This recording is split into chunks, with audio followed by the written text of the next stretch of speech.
Om Asmadgurubhyo Namaha. Krishno Rakshatu no Jagatraya Guruhu. Krishnam Namasyamyaham. Krishne Namarasyatravo Vinihataha. Krishnaya Tasmai Namaha. Krishnadeva Samuthitam Jagadidam. Krishnasya Dasosmyaham. Krishne Tisthati Sarvametadakhilam. He Krishna Samrakshamam. Jai Srimanarayana. With Acharya's blessings, we are continuing Bhagavad Gita chapter 5. We finished sloka 26. We'll start with sloka 27.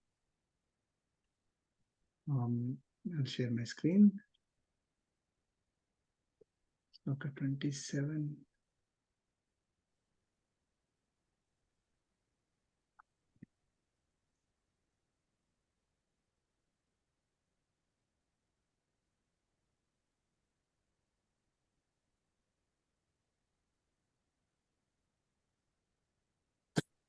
Can you see?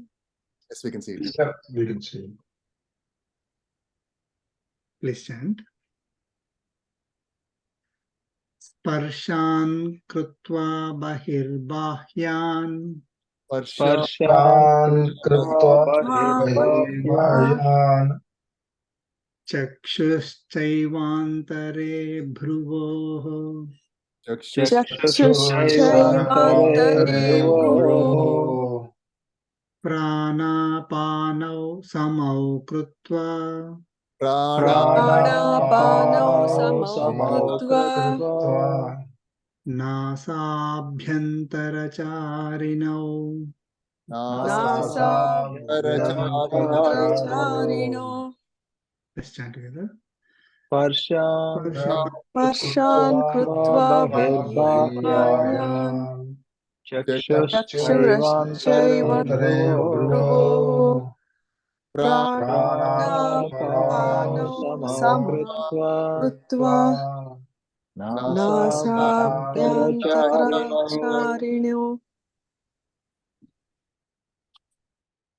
This sloka 27 and 28 go together. Okay, so we'll chant 28 also. Yatendriya mano buddhihi Yatendriya mano buddhihi munirmoksha parayanaha munirmoksha parayanaha vigatecha bhayakrodho vigatecha bhayakrodho yasada mukta eva saha. yasada mukta eva saha. Together. Yatendriya mano buddhihi Nirmoksha munirmoksha parayanaha vigatecha bhayakrodho yasada mukta eva saha.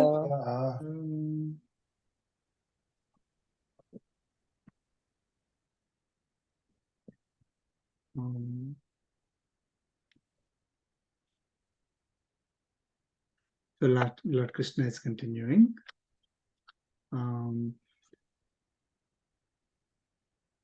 So this we are coming to the conclusion, conclusion of this chapter, last 3 slokas. So in the 2 slokas, 27 and 28, Lord Krishna is saying, Yaha, that's there in the 28th sloka. That's why we, we chanted both the slokas. So Yaha, whoever, in this context, whoever karma yogi, whoever karma yogi who are following all the practices that we learned in the previous, slokas. So whoever karma yogi, sparshan krutva bahirbahyan, bahyan sparshan bahihi krutva, after keeping out all external contacts. Okay, so external contacts of what? Sense objects. So after keeping out all external sense objects means don't get, not getting attached to them. They're assigned to the body, right? Not getting, disturbed by them. Like like if you don't want dust to come into your house, what do? You close the door, right? The dust will be there outside, but you close the door. So you're keeping them outside, okay, without impacting you inside your house. So the same way, you are keeping the yes, the external contacts are there. Yes, we are living in this nature. We are getting affected by them. We are getting affected by them in the sense the body is getting affected by all the sense objects. We are reacting to them. I mean, we should not be react. We have to respond, but or we have to address whatever experiences that we face. So we are still doing that, but we are keeping them out, not disturbing us, not affecting us. So bahyan sparshan bahirkrutva chakshuhu bhruvoh antare eva krutva. Okay, second line is chakshuhu. I'll share the screen so that it will be easy for you.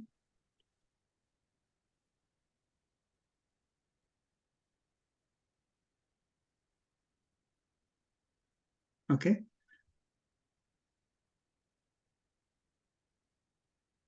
You can see the screen. Sloka 27. You can see that. You can see that. Yes. Okay. Chakshuhu bhruvoh antare eva. So focusing the eyes between the eyebrows. Okay. Focusing the eyes between the eyebrows means focusing our vision between the eyebrows. This is the technique that that we practice when we are doing the meditation, right? Not like shifting the eyes, like turning the eyes to the middle. It is that we are when we are meditating, we kind of focus on that particular point. Our vision is focused on that point between the eyebrows and the root of the nose. Okay. Not focusing on all the external objects and things like that, right? Otherwise, we'll start focusing on all the pleasures for all our senses, whatever we remember, or whatever we hate, all that. So instead of doing that, focus our vision. So you can close the eyes and focus our vision on the center of the eyebrows. Then prana apanav nasabhyantaracharinav samau krutva. Prana apana. All of you are familiar with it. Incoming and outgoing breath. So samau krutva, that is equalizing. Equalizing incoming and outgoing breath means equalizing the duration of incoming and outgoing breath. Nasabhyantaracharinav is that the breath that is circulating through our nostrils, okay, through our nose, right? So when we are, it's not like, too much, going in, but not suddenly taking it out. Like it's not that, when we are running, right? When we are running, we are out of breath. So what it says is basically equalizing the duration between the incoming and outgoing, or inhale and exhale. So that means being peaceful, calm, in a stable state of mind, right? So that is talking about the breath. Then Lord Krishna is saying, Yata Indriya Manaha Buddhihi, having controlled senses, mind, and intellect. Okay. So one is controlling our breath. Next is controlling the senses, mind, and intellect. Controlling senses, mind, and intellect, we already learned, is to stay away from anything other than Atma related, other than self, right? Not not making them attached to the external pleasures, sensory objects.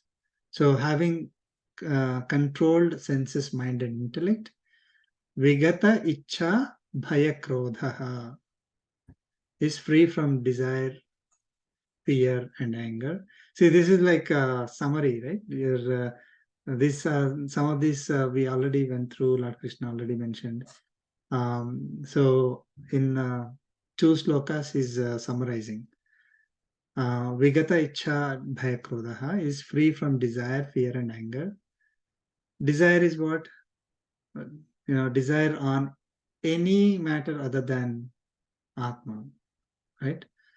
So free from any desires other than Atma. Free from fear. Okay, free from fear. We get fear when our desire is not fulfilled, or we think that our desire is not going to be fulfilled, right? So if we are free from desire, then we are also free from fear. Then free from anger. Okay. When do we get anger? When do we become angry? The Desires are not fulfilled. desires not fulfilled. Perfect. 100%. Yeah, when desires are not fulfilled, we become angry. So the root cause is the desire. So free from desire, fear, and anger. Moksha parayanaha is having liberation as the ultimate goal. Moksha parayanaha, having liberation as ultimate goal. Monihi, one who is intent on self-realization. After saying all this, Saha, that person.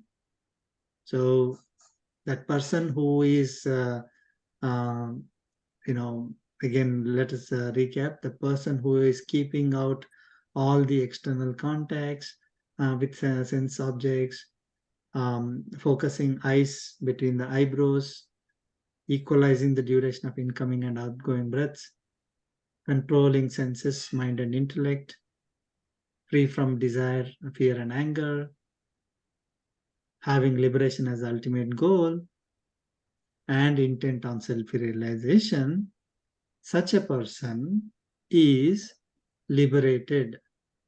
Saha sada muktaha eva. Sada muktaha is liberated at all times, always. Sada, it is a little bit tricky, right? Like, Lord Krishna is saying that that person is liberated at all times or always. What does that mean? I mean, we think that we are liberated only after leaving this body, right? But Lord Krishna is saying such a person is liberated even while practicing this, even in the stage of practicing all these that are mentioned here. Okay, so they're certain to get liberation. See, liberation means that we will not have another birth. It doesn't. So, one who is practicing all these, they're not going to. They're guaranteed. Like it is very certain that they're not. They are going to the state of liberation. So once they achieve that state of liberation, after they finish all their activities here, whatever they are supposed to, then they will leave. When they leave the body, they will not have another birth. So it is not like, oh, I need to leave this body in order to be liberated. It doesn't, it's not necessary. I think we all have, I mean, even I had this kind of thing like, oh, only when someone leaves the body, they are liberated. No, it doesn't have to be. Lord Krishna is saying that you will reach that state already here. Okay, so this after leaving the body, then that Atma will not take the birth, another birth again, but Atma has already reached the state of liberation. Okay, so are certain to reach that state where the Atma will not take the birth again. Okay, so again, how do we know? I mean, we would never know. It's all we'll learn in 18th chapter that it's Paramatma who will bless us. But Lord Krishna is saying that we will, we will reach that state. If we practice this, even while living in this body itself, we can reach that state. We do not have to aspire to leave the body to reach that state. And once that Atma leaves the body, of course, it cannot do anything. If if something is remaining to do, then it has to take birth again. So we have to reach this state while living in this body itself. So that means we have to practice while having this body itself. And when somebody reaches this state of, for example, free from desire, fear and anger, it's easy to say, but it's difficult to achieve that state where we are completely free of any desire, right? So okay, any questions on this? No, just a side note on this one, because I became aware a few days ago that the spot on your forehead between the eyes is the sixth chakra. There are 7 chakras, and that is the sixth chakra. And Sudarshan Kriya, because I learned that also, that is focusing there. And I was surprised when I came across this, because that Sudarshan Kriya is to be knowing even before this. And I'm saying this is exactly, and I think that's where the, who started Sudarshan Kriya, he must have taken this step from Bhagavad Gita over here. And that Kriya itself is like, you start focusing on all the chakras and you come to the 6th chakra that is between the eyes, that forehead part. And the 7th is the top of your head. So I was so surprised that it looks like it's line by line from Bhagavad Gita itself, So yeah, that's true. I wanted to, share that. Yeah. Yeah. So, Shyamji, actually what happens is most of these practices are modifications of scriptures. Of course, it's not a criticism because those Swamijis, they had, for example, if you take Sri Sri, he went into... Yeah, you know the name, yeah. Definitely. Yeah, I practiced it for a long time. I practiced Sudarshan Kriya for 10 years. So he went into meditation for a long time. I don't know how many days. During that meditation, he actually got that experience of Sudarshan Kriya. So it is invariably, they're all part of Yoga Upanishads. This is why we say, if you read Bhagavad Gita honestly, you don't need any other scripture. The only reason why we study anything else is out of curiosity. For example, you don't need to read Upanishads, Vedas, nothing. Bhagavad Gita, if you read, you will be surprised. In the future chapters, you will see Bhagavan also gave what to eat, what not to eat. The only Right. thing that is not there in Bhagavad Gita is rituals. Bhagavad Gita doesn't dictate you have to sit in this direction, you have to do this puja. Rituals are not present. Everything Right, else is right. there. That's correct. Yeah, it's a summary of the Vedanta or the Upanishads. Right.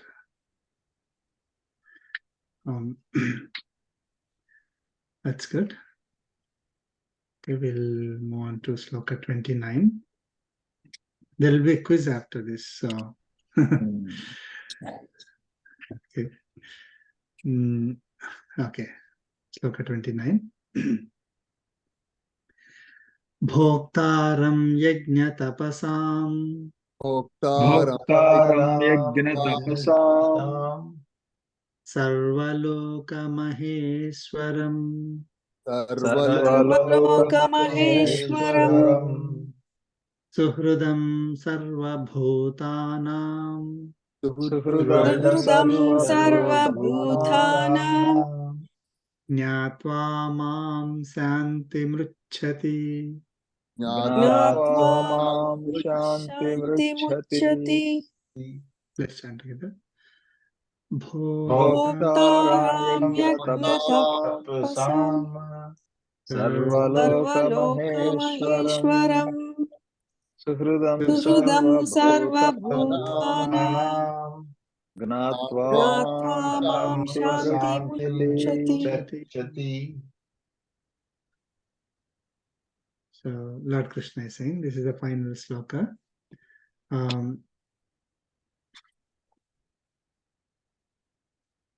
Santim ruchati.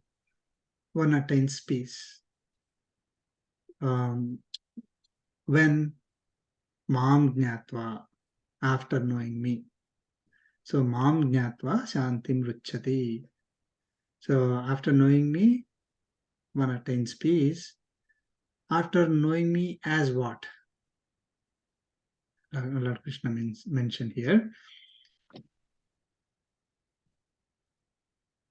Bhoktaram yajna tapasam. Enjoyer of all yajnas and tapas. Yajna tapasam is of all yajnas and tapas. Bhoktaram as enjoyer. So, enjoyer means, he's the one who is receiving, who is the receiver of all our yajnas, right? So if we know him as the enjoyer or receiver of all the yajnas that we are doing, yajna is, when you translate it, it is translated in English as sacrifices, but the yajna is any activity that you do as service to God. So when we are doing any activity as yajna, he is the receiver. He is the one who is enjoying that result. For his enjoyment, I'm doing it, not for my enjoyment, right? So if I'm doing any work for somebody, it is not for my enjoyment. It is for his enjoyment I'm doing. So when we are doing any activity as for his enjoyment, as service to him, then it becomes yajna. So what Lord Krishna is saying, yajna, after knowing me as the enjoyer of all yajnas, and tapas. Tapas is penance, austerities, all the activities related to tapas that we are doing. He is the receiver again. It is not that we are doing it for our sake, right? We should be doing the tapas for his sake, for his enjoyment. Okay. It is all these activities are his activities with that intention that we do. Okay. So that's how we need to know him. We need to know him as a receiver. And then Sarvaloka Maheshwaram as great Lord of all worlds, all the worlds. Sarvaloka Maheshwaram. Lord. Maheshwaram is Lord, the one who is commanding the entire universe. right? Sarvaloka Maheshwaram.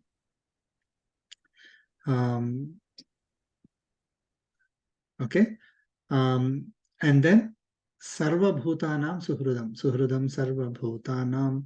So that is as a friend of all beings, as a well-wisher of all beings. Very concise, direct message here that we need to know him as enjoyer of all yajnas and tapas, as the Lord of all the worlds and well-wisher of all beings. Then that person attains peace, right?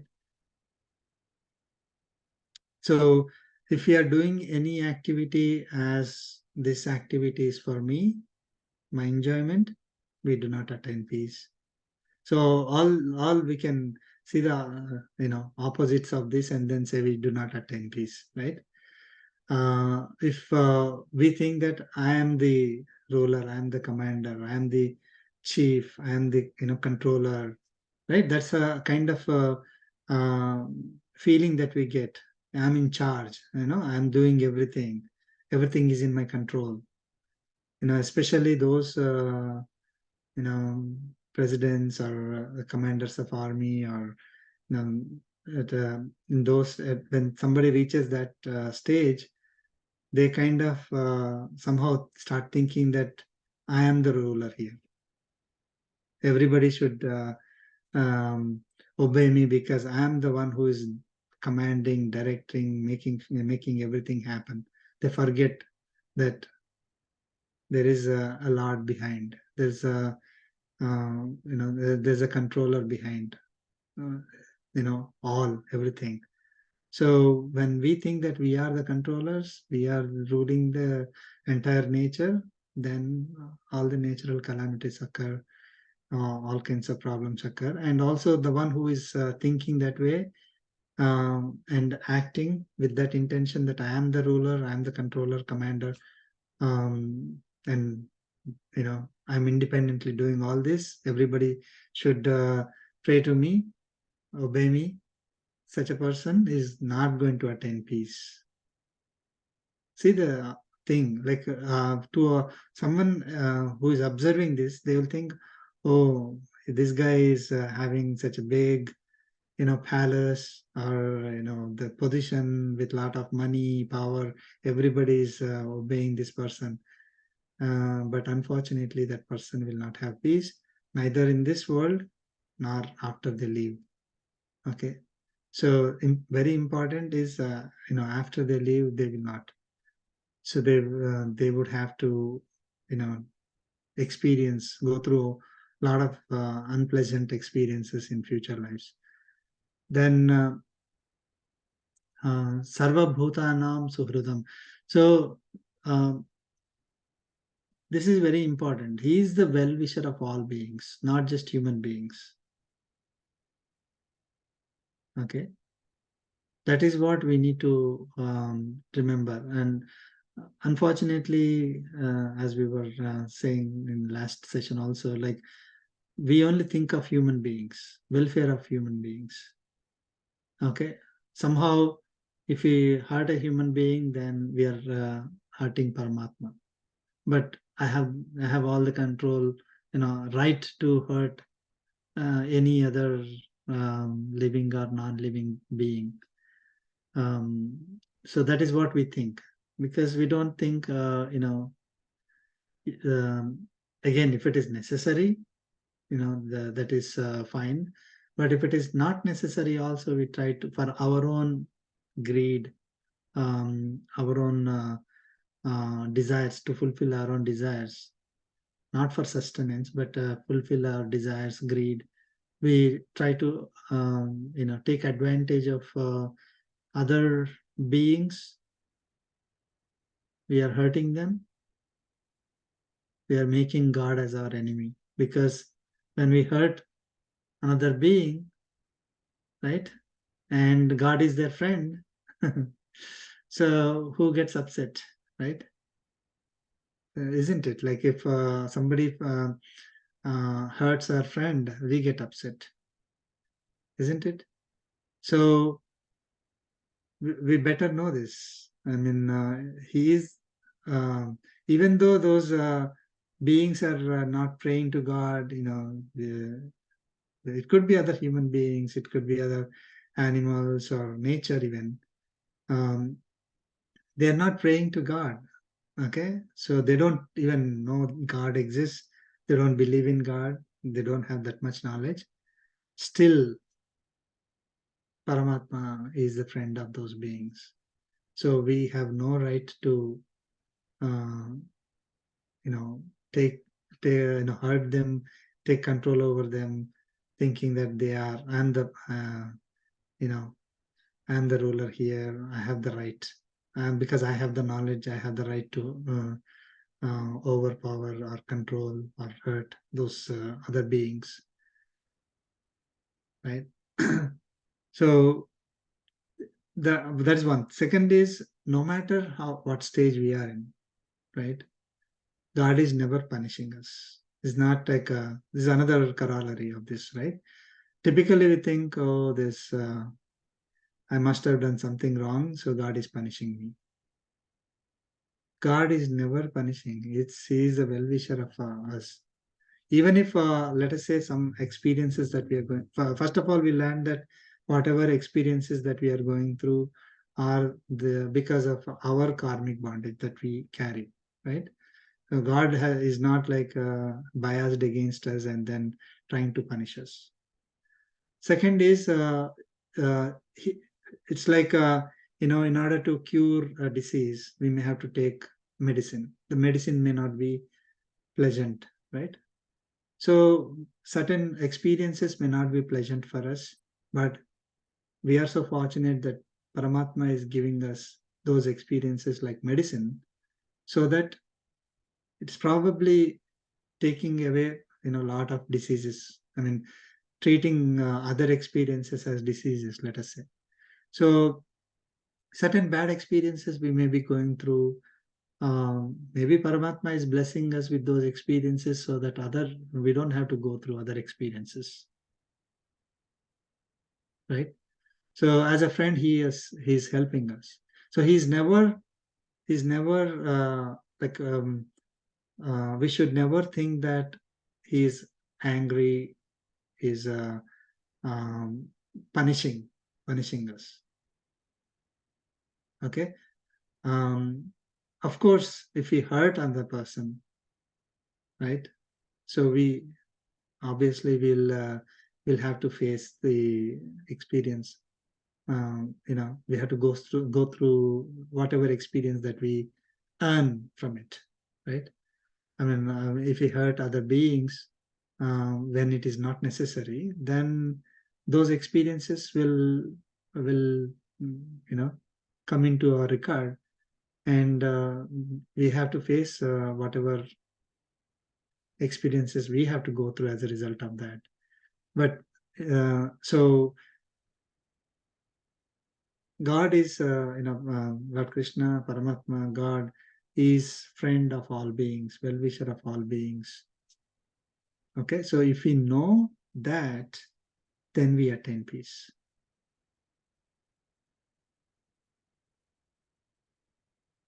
Right? We will attain peace means we will not be acquiring more karmic bondage. Right? So we are not thinking that these results are for me, these activities are my activities. We are right. So he's the enjoyer. These activities are for him. Then we are also not thinking that I am the ruler, controller. I am independent. Okay. We are always remembering God. You are the one behind us. You are the one giving energy to us, and I am just an instrument in doing these activities. And then do the activities for his sake, for his enjoyment. And then when we are doing the activities, we will make sure that we don't harm other beings unnecessarily. We treat all beings as equal, and irrespective of whether they have knowledge or not. They could be animals or nature. So then we attain peace. Any questions on this?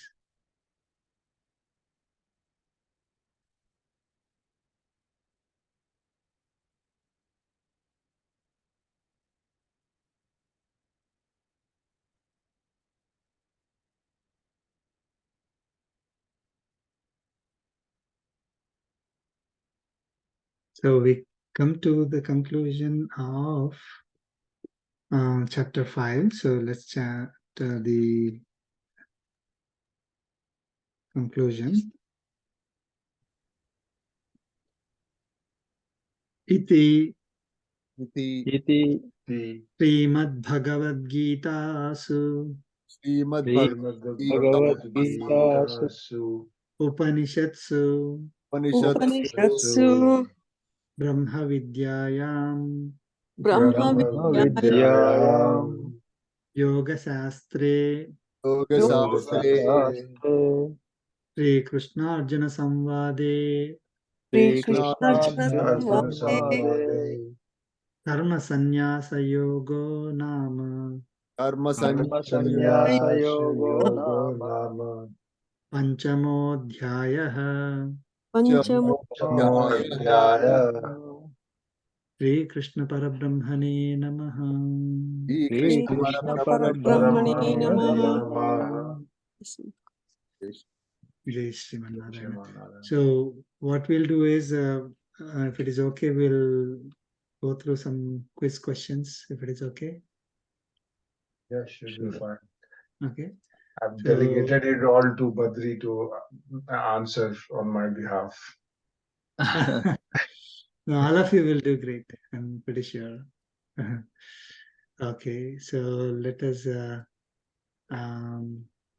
go through this. So I'm going to share my screen, put the questions on the screen.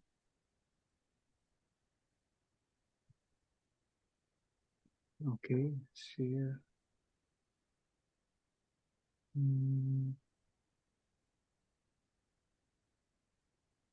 Share. Okay.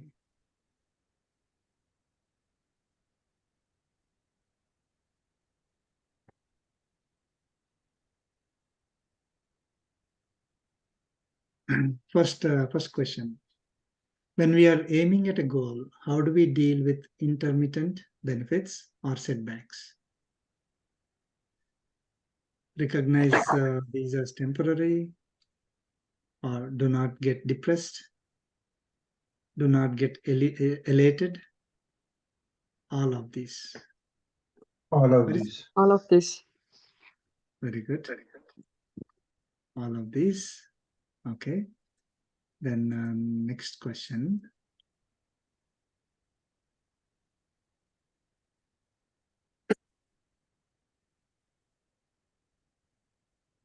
Okay. We must surrender dash to God. What do we need to surrender? Ownership, results, doership, all of these. Which one? All of Results. these. All of these. All of this. All Actually, of these. yeah. Right? Yes. So, I mean, some of them are tricky questions. Yeah, ownership, doership, and the results. We must surrender all of them to God. Okay. Then the next question. So basically explaining on this, I guess what it was that, we think that we are doing things, it's all because of us. But no, the owner is God. The one who does it is the doer is God, and Yes. the results we get is because of him. I think that's what it implies, right? So that's why it was all of these, I guess. So, yeah, just trying to Yep. understand. Yes. Yeah. We are just instruments. Yes, you're right. So we must surrender all of them to God. So the next question. A person whose intellect, mind, and all efforts are directed towards the goal of excellence will rejoice when when there is even a small praise. Sorry. Will rejoice when there is even a small praise. Option B is will not be affected by positivity or negativity. C, will feel depressed when there is even little criticism. Option D, will not give importance to intermittent failures and successes. B. Some of them have multiple answers, so you can. Oh, it's A and C, Yes. right? B and D, no? Yeah, B and D, I would go for both of them. Yeah. Goal of excellence. So I'm thinking about it, right? I mean, Yep. the goal of excellence means if I'm looking for some prize, unless right. I mean, I wasn't able to understand Yeah. goal of excellence. That's what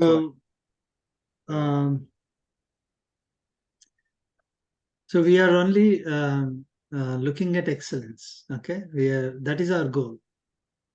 that means So what is our goal? Are we really looking for praise?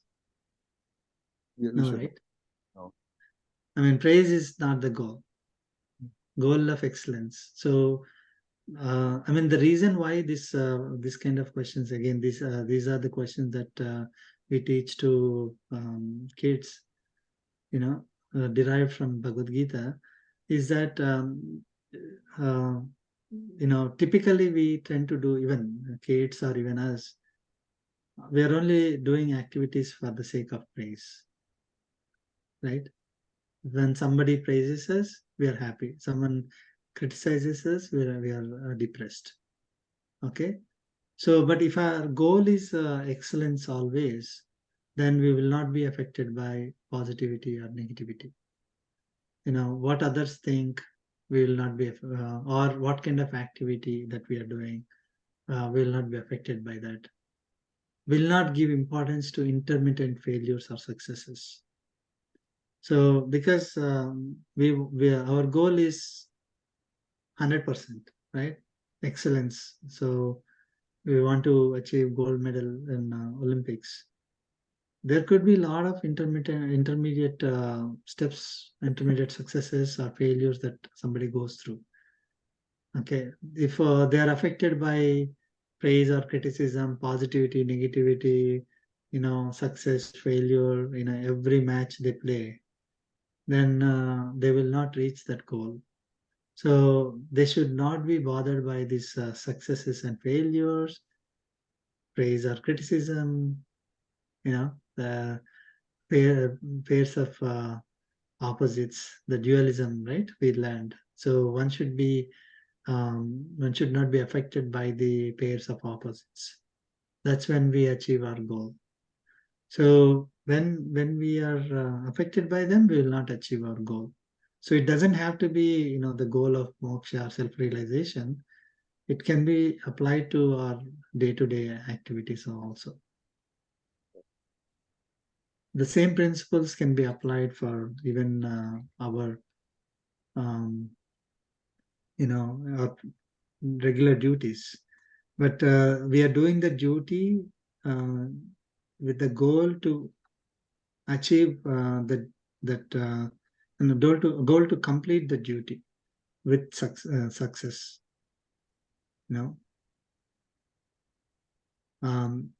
And whatever may be the result, we are fine with it. So that should be our. So basically, B and D was the correct response, right? Yeah, B and D were correct. Okay, yes. thanks. Okay. The next question is, once you are free from desire for results, you become A, free from tensions, B, one with no direction, C, focused on achieving excellence, D, less successful. C, right? Just I'm getting A and C. I don't know. Free from tension, right? When you do free from desire for results, you become free from tensions. And then C, focused on achieving excellence. But yeah, I don't know. That's my sort of thing. But not sure. previous question he said, right? Excellence kind of a thing, right? I mean, I'm just related to that. Yeah. And So then A and C that are is the yeah, and C, answers. yeah. So once we are free from desire for results, then we are free from tensions and also focused on achieving excellence. Typically, that's what is the opposite we think. The reason why these options were given here is when we don't have desire, we will not be able to achieve what we want, right? We need to have strong desire to get the result what we want. Okay, that is the typical thinking. The desire for the result is actually the root cause of our miseries, because we may not get the result, and if we don't get the result, we are depressed, right? Or somebody, will be affected by positivity, negativity, praise, or criticism, all that, success or failure. It all, is due to the desire for a particular result. We should desire for excellence. That's all. I mean, desire to do the best, do our duty properly. In other words, with 100%. And also, sir, if you're focused on achieving excellence, there's no room for tension, really, right? I mean, Yeah, you really don't care for the results. I mean, a lot of things happens, right? I mean, it could be a cooking or in the job. You're doing with focus, and you're giving 100%. There won't be tension, honestly, if you reflect back, right? that's correct. Yes. Because so you free know from that you're tension. giving 100% above the potential. I'm doing Kesri Bath, and then Rava Kesri. It has to be, I mean, my goal is to do at the best of my knowledge, because I'm not tasting. I'm presenting it to God before consuming it. So my desire is only to make it the best for Krishna, so I can offer that. Or in my project, where I just want to give 100% focus and do my best, because I don't know, the best could be my colleague, or less than best could be somebody else. I don't know, right? Only I'm focused on myself, and I'm achieving that excellence according to me, and then there's no tension, isn't it, at that time? That's correct. Yeah. So that's why the answers free from tensions and focused on achieving excellence. So perfectly said.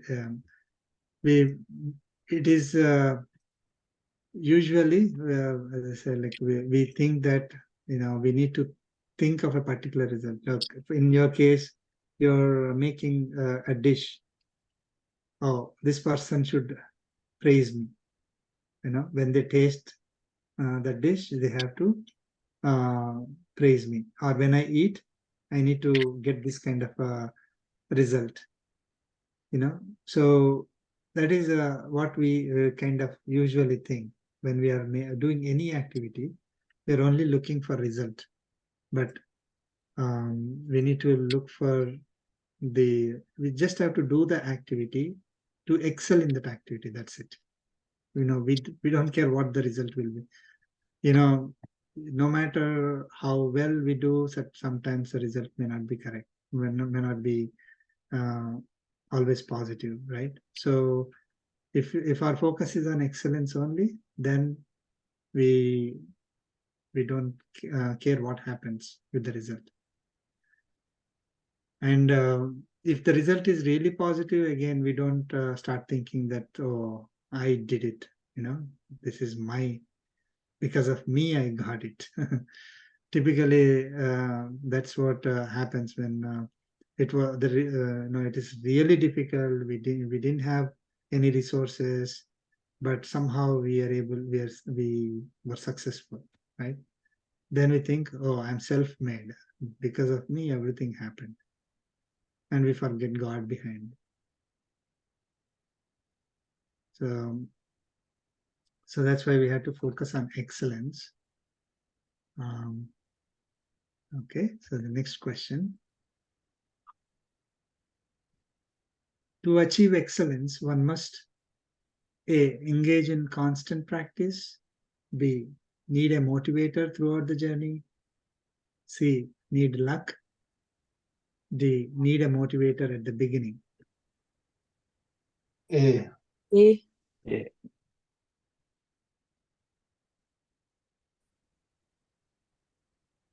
A.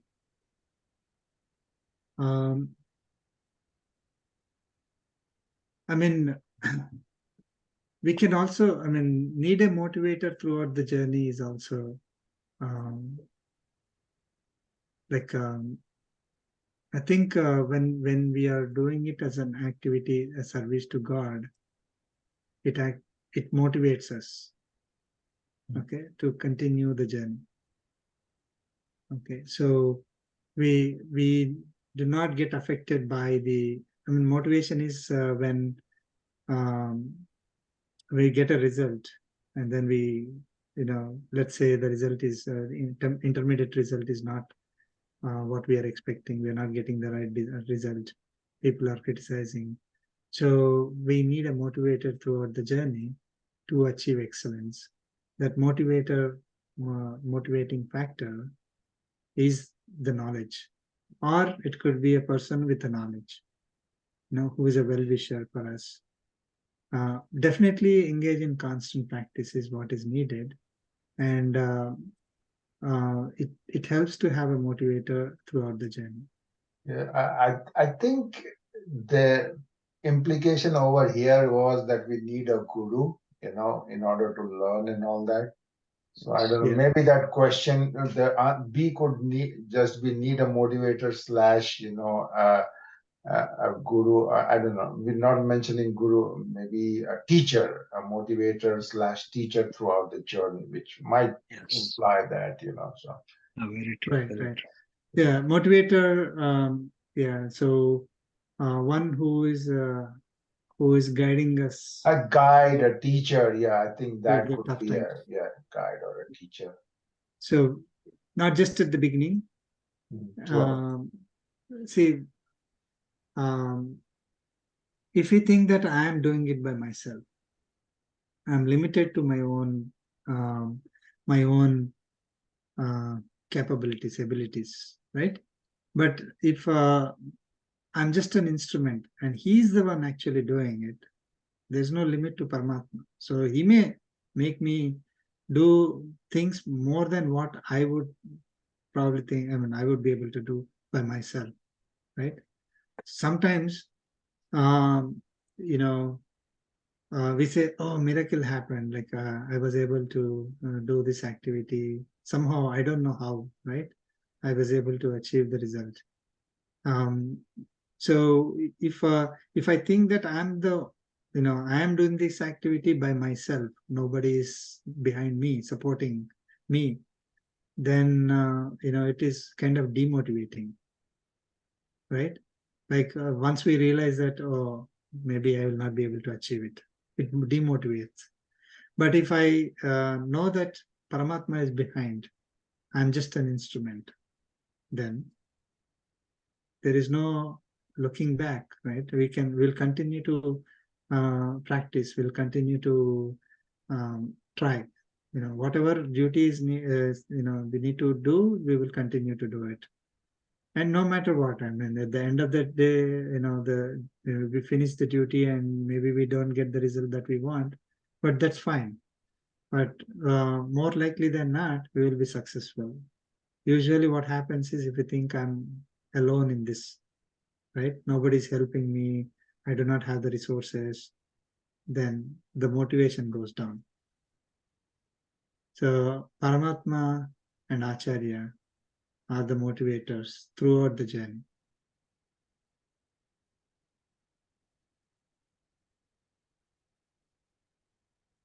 Okay. Next question. Good. All of you are doing really well. Next question. Okay. Feeling of ownership is feeling of ownership in performing activity will lead to attachment, stress, detachment, joy. Multiple answers.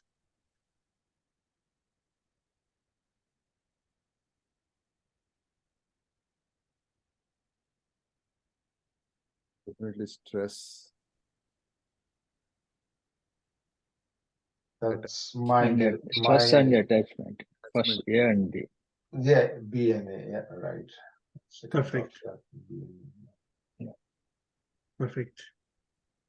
Yeah, attachment is, feeling of ownership will lead to attachment and stress. With attachment, desire starts, right? So, and then from desire, we get, fear and anger and all that. So that will destroy us. Yeah. And it also adds stress. Okay. So,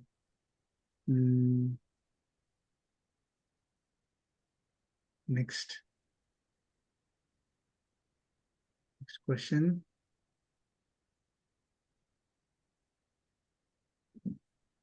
We get attached to the results of an activity when we feel dash of the activity. Ownership of the activity, doership of the activity, frustration, or pleasure. Ownership and I doership. think A and B. Yeah, I thought so. A and B. And it is, and also D. Pleasure as well, huh? Pleasure. Yeah. Could be, yeah. Most We likely. feel and get attached the results of an activity when we feel pleasure. Okay. Yeah. Yeah. Right. Yeah. Ownership, doership, definitely. So pleasure. Pleasure, Yes. it might be We get positive attached. or negative, so I don't know whether we can say that D, but yeah, maybe. But, Right. So yeah, ownership and doership, definitely yes. And if we get a result that is what we want, and it is giving us pleasure, we may get attached to it. Yes. So if this is a result. Positive experience, then pleasure. Okay. So, I mean,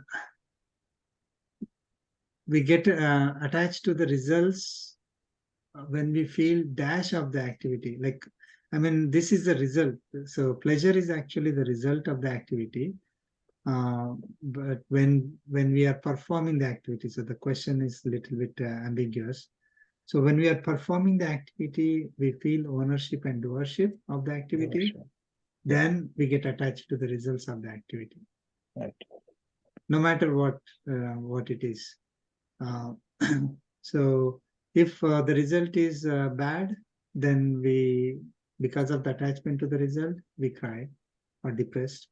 The result frustration, is C. So A and B are the correct are answer. the answers to this question, not frustration and pleasure.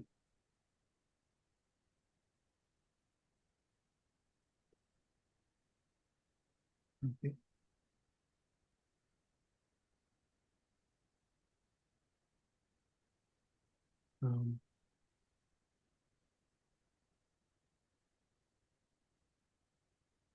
The attitude of the aspirant should be that of dash while engaging in every activity, such as seeing, hearing, eating. This is directly taken from one of the slokas. What should be the attitude when we are engaged in every activity? I am doing something. I'm enjoying everything. I'm doing everything. I'm doing nothing. D. B and D. Whatever I'm doing is, I'm happy with it, whether good or bad, but maybe they're wrong. It may be D, I think, yeah. Naiva kinchit karoti saha, right? Yeah. Yeah, it's directly given in the sloka that I am doing nothing is the answer. Oh, Naiva kinchit karomi. Sorry, not saha. Yeah. Naiva kinchit karomi. So Which chapter is that, sir? Same chapter 5 yeah, itself? I, Okay. Yeah. Hmm. So that is sloka number 8. 8. Okay. Naiva Okay. kinchit karomi. Okay. Okay. okay. Remember So, that rhyming slokas. Pashyan, Shranvan, Sprishan, Jagran, Nashnan, Gachan, Swapan, Shvasan. Right, So it's the beginning line of that 2 slokas. right. So I am doing nothing. Here I is Atma, not body or the senses. Senses are actually, they are acting. They are the ones that are performing whatever needs to be done. But so they're active. But I am doing nothing. That's Atma is doing nothing. Because I am Atma, I am not body. Okay.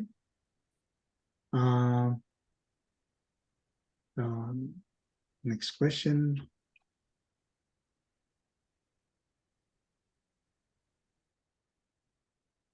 Oh, lotus, yeah. Yeah, this is also another sloka.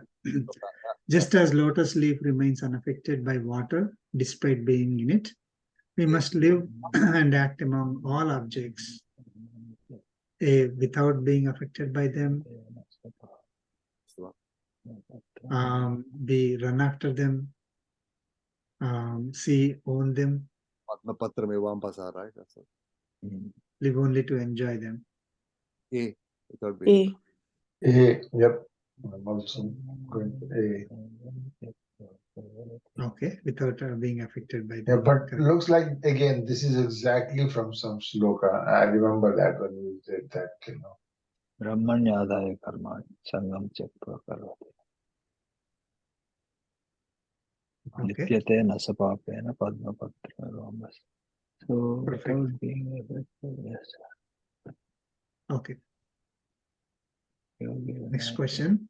Yogi, renouncing attachment, performs actions using the body, senses, mind, and intellect merely for self-purification. True. True. Yes. Okay, that's good. So the reason why they perform their duties is not to get a particular result for their own sake. They do it for self-purification. Okay, next question is performing activities with feeling of I do, mine, and for me will result in dash after the activities are over. Vasanas. Vasanas. Vasanas. Vasanas. Perfect.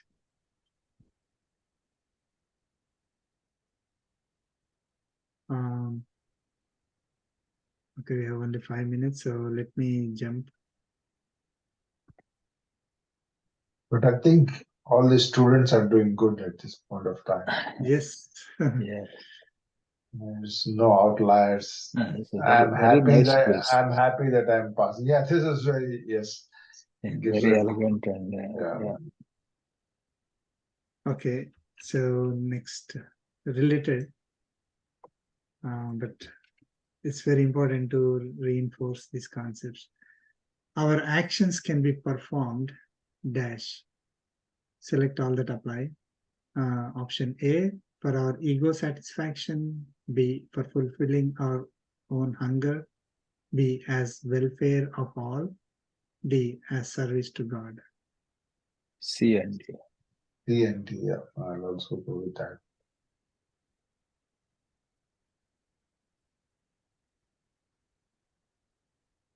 Okay. Can be performed. That is. I mean, people can do the activities for any of this, but we should be doing C and D. Yeah.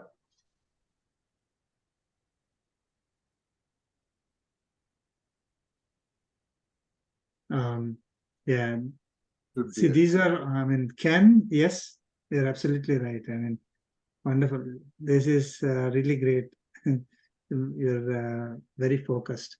So, yes, these are all the things. I mean, I can do any activity Thank for my ego satisfaction, for fulfilling my desire, my hunger, or for welfare of all, for a service to God. However, one should do the activity as service to God. God welfare. I mean, when we do that, then it becomes, welfare of all. I mean, whatever I do will always not be welfare of all. Like I'm taking care of myself is not directly welfare of all, taking care of me. But even taking care of me should be a service to God. Taking care of this body should be service to God. The very difficult concept, but so even any activity that we do, regular nitya and naimitika karmas, not karma karmas. Nitya naimitika is our regular duties that we do, daily duties, and naimitika is periodic duties that we do. Or any duty should be done as service to God. So can be performed. All of them are answered. However, we should do them as service to God.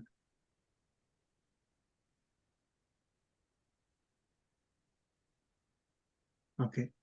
So then this question is very easy. When a karma yogi gives up doership and result of the activities, okay, they become poor, irresponsible, karma sannyasi, a failure. Karma Sanyasa. C. C. See, Karma Sanyasa. So, I mean, if we give up the doership or give up the results, we do not become poor or we do not become irresponsible. We are still responsible. And we don't, we don't give away everything that we get, so we don't become poor. It's not actually giving away, donating or everything that we get, or giving away our responsibilities.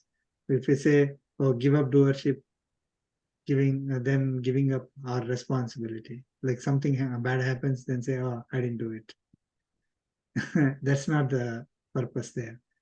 Giving up doership is the doership is assigned to Paramatma, not myself as Atma.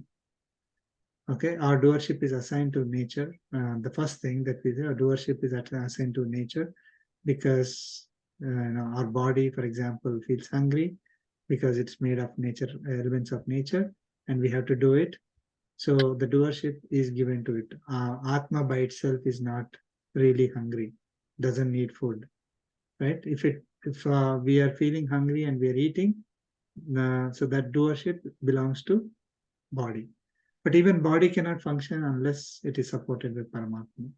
So eventually we give the doership to Paramatma only. Okay.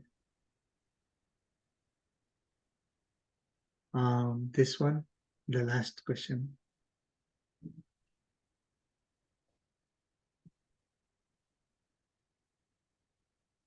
A real test for karma sannyasi occurs when they are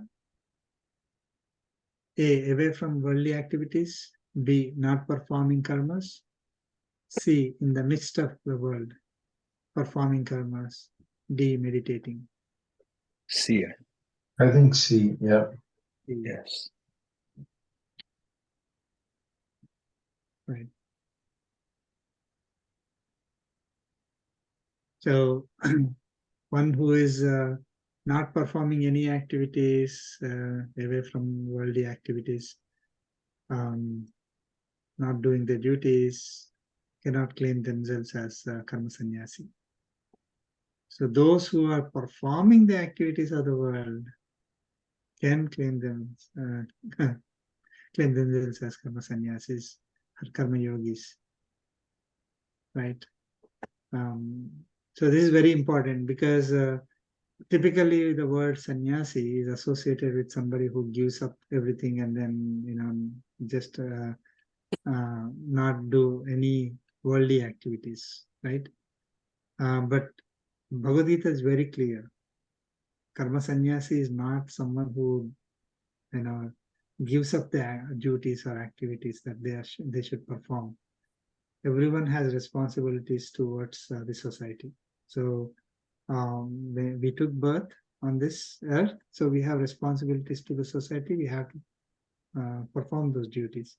But giving up the ownership, doership, and the results to God, we have to perform so that it becomes karma. We become karma sannyasi or karma yogi. Okay.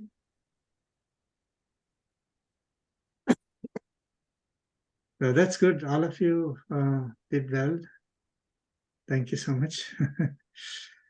Really did well. There are at least 30 more questions, but I will not go through those. You got the primary concepts. Sam, if you So- want to get these books, they're in Amazon. Oh, Okay. did you order from Amazon? Yeah, I ordered from Amazon, and yeah, I got. Oh, how many days did it take? No, 1 day. Oh, you got in 1 day? Oh, wonderful. Yeah. Did you order the workbook? I ordered workbook 1, workbook 1 and 2. I didn't order other ones. Yeah, 1 and 2. Oh, Yeah, so you'll be familiar with this. Very nice. Thank you for bringing it up. Some of these questions are from that workbook, and with Acharya's grace, we actually made those questions. So Swamiji gave the material, and based on that material, we came up with the questions. And especially with thinking of kids, what they have misconception. A lot of questions are like that. People ask if I start practicing Bhagavad Gita, you will be running away from this worldly activities, or you will not be successful in life, or you'll you'll not be, you'll become poor or whatever it is, right? So all that is really not true. So actually Bhagavad Gita concepts will really help us manage our life. So those books and the workbooks really hopefully drive that point. Okay. Just out Thank of you. curiosity, means we don't need to spend too much time. Is meditation a concept of Bhagavad Gita, or it's means from the religion or whatever Hindu scriptures, or is it a direct result of Bhagavad Gita? No, meditation is on its own, sort of, right? I don't know. I'm just asking. This is just to increase my knowledge. Is it that Lord Krishna in Bhagavad Gita gave any of the sermons where he said that you should meditate or something, came about with the process of meditation? It might be our sannyasis. So let's not go there if there is no linkage to Bhagavad Gita, I guess. So, yeah. And as Balaji No, said, Balaji Garu, Bhagavad the Gita person- does not prescribe that do this, do that, or do that, right? So Bhagavad Gita actually prescribes meditation also. that's what I was asking. Is there a direct reference? Yeah. Many places. Many places? Oh, okay. That's what I was. Yeah, it is. Mhm. But meditation then, is there in other religions too. Oh, it's another. Yeah, it's not only, see, and rather than calling it Hinduism or Sanatana Dharma, right? Sanatana Dharma, Mhm. definitely meditation is there, but in some form or the other Buddhism has meditation. No, what Others- about Christianity or Oh, Islam? Christianity or has meditation. Yeah, Oh, they have meditation? Okay. yes. But yeah, I haven't, obviously, I haven't studied Christianity, but the way Bhagavad Gita has laid it out is very logical, powerful, and yeah, it's a different dimension itself. But I think maybe the Hinduism made it more popular or something. I don't know. It's better to call it a Sanatana Dharma than, see, the moment you say Hinduism, it becomes like a cult or something, right? Oh, okay. Sanatana Not Hinduism. Sanatana Dharma means we follow Vedas. Yes. Anything we do, we take Vedas as the basis. Basis. Okay. Got it. Okay. Thanks. Right, right. I mean, it's very clear that the word Hindu is very recently coined. Yeah. Word, and just to refer to people of that particular region, right? In those who are living in Bharat and Pakistan, that area at that time, right? So that time, this Hinduism is not there at all. Not there. So when people came from outside, they started referring to people in that place as Hindus. Like maybe when Columbus thought he reached India, and he came to West Indies, he said there's West Indies. So he thought they are Indians, right? So that way, I mean, it was a word that was given to people. But the real term is Sanatana Dharma, as Balaji mentioned. No, I think that's right. Yeah.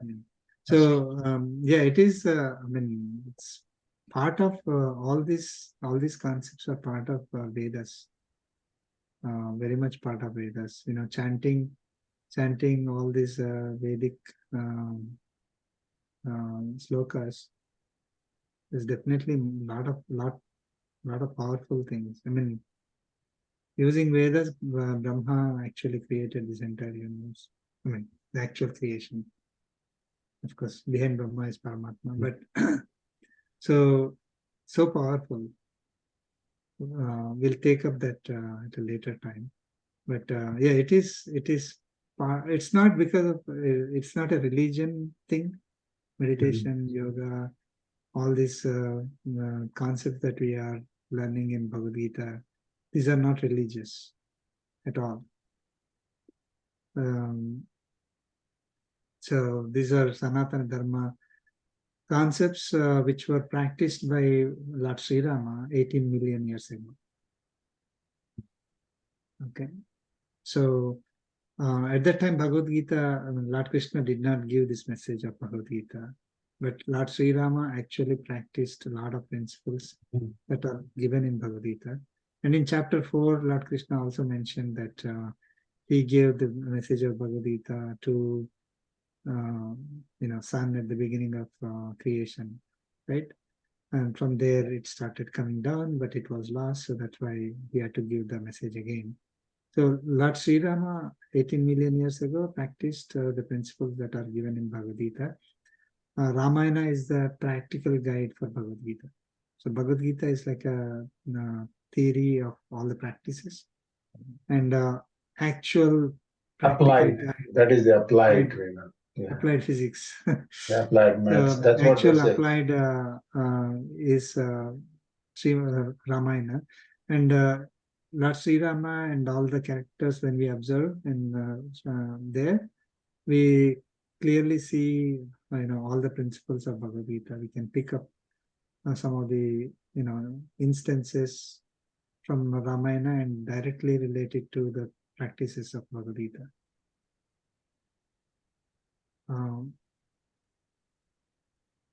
We'll continue Ramayana. Yeah. That's a very important topic. So we'll talk about Ramayana in next session.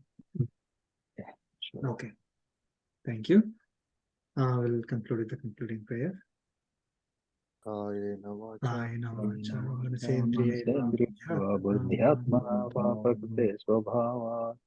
Karomi yadyat sakalam parasmai narayanaayeti samarpayami. Srinarayanaayeti samarpayami. Sarvam Shri Krishna Arpanamastu. Sadgurubhyo Namaha. Sadgurubhyo Namaha. Jai Jai Shri Sri Narayan. Jai Shri Mannaran. Thank you. Thank you. Jai Sri Narayan.